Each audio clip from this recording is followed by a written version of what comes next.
Assalamualaikum warahmatullahi wabarakatuh. Sobatku, kali ini saya akan berbagi tentang industri manufaktur. Jadi mungkin sobatku punya duit besar, modal besar, ya ingin buka perusahaan, ya mungkin ini bisa menjadi referensi. Kemudian juga bagi sobatku yang masih sekolah atau masih kuliah, punya cita-cita ingin bekerja di industri, mungkin ini bisa menjadi referensi juga. Jadi intinya saya cuma berbagi, tidak mengajarkan, tidak menggurui. Ya, baik. Langsung, industri manufaktur adalah serangkaian kegiatan aktivitas manusia dari kerajinan tangan, yaitu kerajinan tangan yang sifatnya manual, ya dikerjakan oleh tangan, sampai penggunaan teknologi tinggi yang membuat bahan baku menjadi suatu produk yang diinginkan dalam skala yang besar. Ya. Jadi ini produk yang diinginkan ini bisa barang setengah jadi, barang jadi, ya, dari bahan baku menjadi barang jadi, dari bahan baku menjadi barang setengah jadi, dari bahan baku menjadi dari bahan setengah jadi menjadi barang jadi, ya tergantung dari orientasi dari perusahaan tersebut. Baik, untuk kali ini saya khususkan untuk berbagi tentang organisasi dari perusahaan tersebut. Jadi ada apa sih bagian-bagian di perusahaan manufaktur itu, industri manufaktur itu ada apa? Ya, secara umum seperti ini. Jadi berdasarkan pengalaman dari beberapa perusahaan yang pernah saya bekerja, ya, ini biasanya di atas sendiri, posisi tertinggi ada direktur, kemudian di bawahnya ada bagian-bagian, bagian personalia, bagian pengadaan, bagian engineering, bagian gudang, bagian produksi, bagian keuangan, bagian penjualan, ya. Ini tidak standar, artinya tidak standar, tergantung dari kebutuhan, ya. Kebutuhan semakin besar perusahaan, tentu semakin kompleks lagi apa bagian-bagian ini. Jadi kalau ditanya standarnya bagaimana, ya tidak standar, tergantung dari perusahaan, tergantung dari kebutuhan perusahaan. Nah, biasanya di bawahnya direktur ini bagian-bagian itu dikepalai oleh manajer. Baik, kita bahas satu persatu, ya secara singkat saja, ya secara singkat saja masing-masing dari posisi tersebut. Posisi teratas adalah direktur, yaitu dalam struktur perusahaan industri manufaktur yang paling tinggi adalah direktur. Direktur merupakan pihak yang bertanggung jawab terhadap segala sesuatu bentuk operasional atau berjalannya dalam perusahaan. Direktur ini yang mengarahkan, direktur ini yang mengendalikan, direktur ini yang mengontrol segala sesuatu yang terjadi di perusahaan tersebut. Pimpinan tertinggi. Jadi perlu sekali dalam suatu organisasi atau suatu kelompok itu pimpinan. Kenapa? Karena harus ada salah satu yang menjadi pengarah atau penentu tujuan yang mengendalikan. Bahkan dalam suatu ajaran ada dikatakan kalau kamu berjalan 3 orang, maka pilihlah salah satu menjadi pemimpinmu. Baik, kita lanjutkan. Kemudian di sini ada personalia dan human resource. Struktur perusahaan di dalam industri manufaktur juga seperti perusahaan-perusahaan yang lain yang membutuhkan manajemen dari karyawan atau manajemen dari orang yang akan mengisi di pos-pos itu. Jadi personalnya ini bertujuan menempatkan karyawan sesuai dengan talenta yang dikuasai oleh yang atau dimiliki oleh karyawan tersebut. Jadi dia mau merekrut orang keuangan, tentu background yang paling tepat adalah dari jurusan ekonomi atau jurusan akuntansi, bukan jurusan yang lain. Ya, ini mungkin yang perlu ditentukan oleh merupakan tugas dari personalia. Dan juga kedepannya itu ada pengembangan dari sumber daya manusia ini. Jadi perlu peningkatan skill, perlu training, perlu pelatihan, perlu pendidikan, ya. Tentu yang mengatur ya ini adalah human resource ini. Kemudian di sini ada bagian teknik. Biasanya kalau di perusahaan manufaktur itu namanya adalah production engineering. Ya, production engineering ini bagian yang menentukan tentang spesifikasi dari produk yang akan dibuat, yaitu di perusahaan tersebut. Misalkan warnanya merah, tebalnya seberapa, mungkin tingginya seberapa. Ini yang menentukan engineering. Karena sebelum diproduksi secara massal di bagian produksi, tentu akan dicek dulu, dites dulu spesifikasinya di trial dulu di bagian production engineering ini. Baik, kemudian di sini ada bagian pengadaan ya. Bagian pengadaan ini sebelum suatu produk itu diproduksi, tentu perlu adanya pengadaan barang-barang.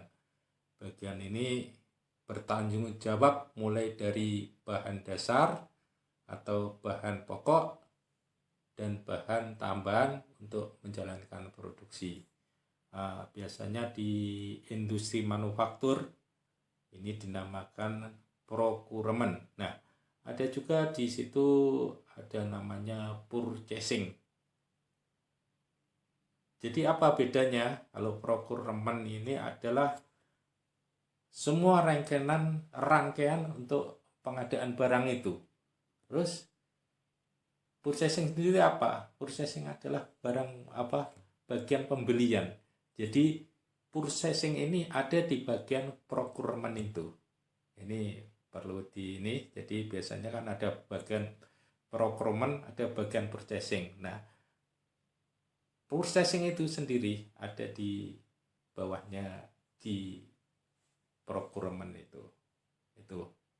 Jadi biar kita tidak salah paham ya, ini seperti itu.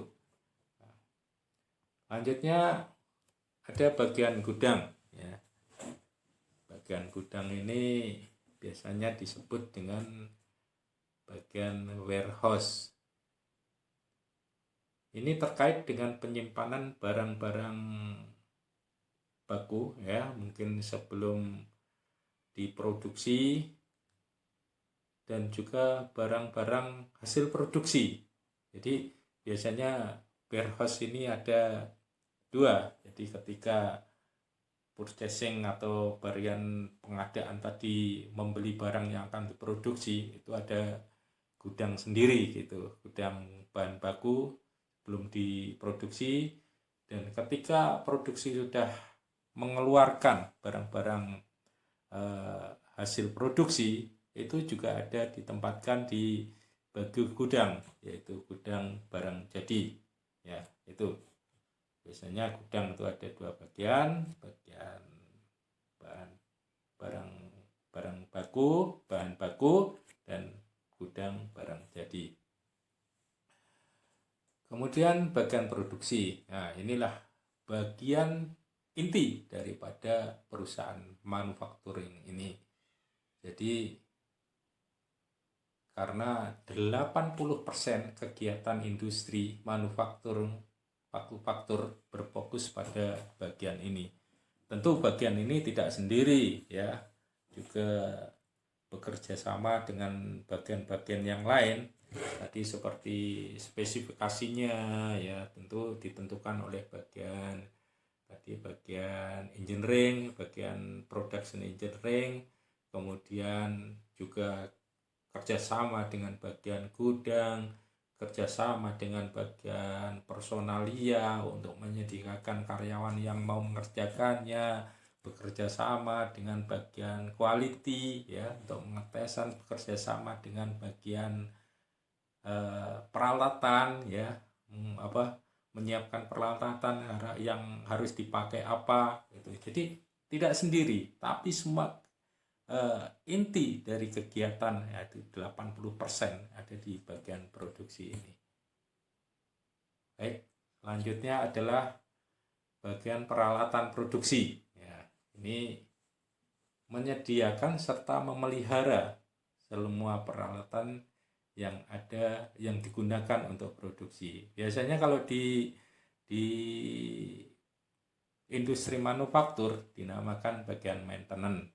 Ini bagian maintenance ini ketika mesin dipasang ya, atau mesin dipasang itu mengikuti speknya kayak apa, harus nanti perawatannya bagaimana ya, ditentukan dengan apa ya, ada yang namanya preventive maintenance, ada yang namanya breakdown maintenance, ada yang namanya improvement dan lain sebagainya. Ini di bagian maintenance ini.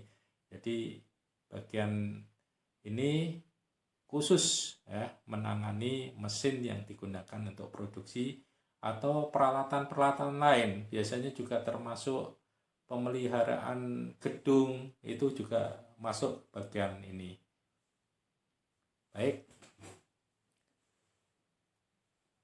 kita lanjut, yaitu di bagian kontrol kualitas, yaitu tugasnya adalah melakukan pengecekan terhadap barang yang diproduksi apakah telah sesuai dengan standar kualitas yang telah ditentukan atau sesuai dengan standar yang dipesan oleh konsumen. Nah, ini tadi. Jadi kan spesifikasi tadi kan datangnya dari engineering ya, production engineering ya. Ketika barang itu diproduksi ya mungkin dalam proses produksinya sendiri itu quality control ini ya, kalau di industri biasa terkenal dengan QC, itu quality control ini sudah melakukan pengecekan. Misalkan sampai di tengah ini ya, kondisi barang itu harus bagaimana, itu ada spek-speknya dan ini yang menentukan. Kalau misalkan tidak sesuai dengan spek, ini barang itu akan disortir ya. Misalkan produksi satu barang gitu ya, ukurannya harus 5 cm misalkan, tapi ternyata itu cuma 4 cm ya, tentu disortir, tidak bisa lolos. Inilah fungsi dari kontrol quality atau quality control, biasa disebut di industri manufaktur.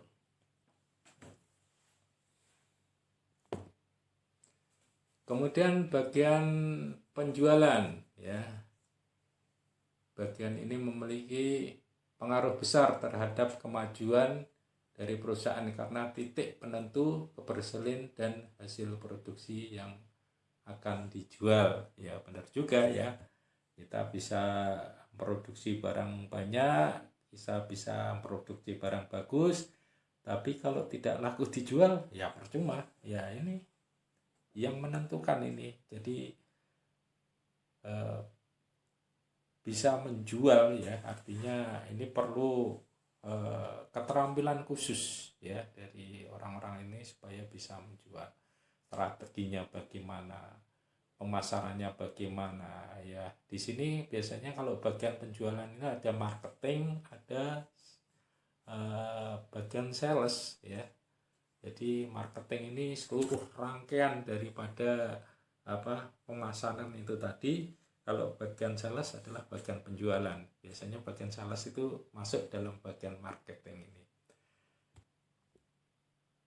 Terus kemudian ada bagian keuangan ya. Bagian keuangan ini biasanya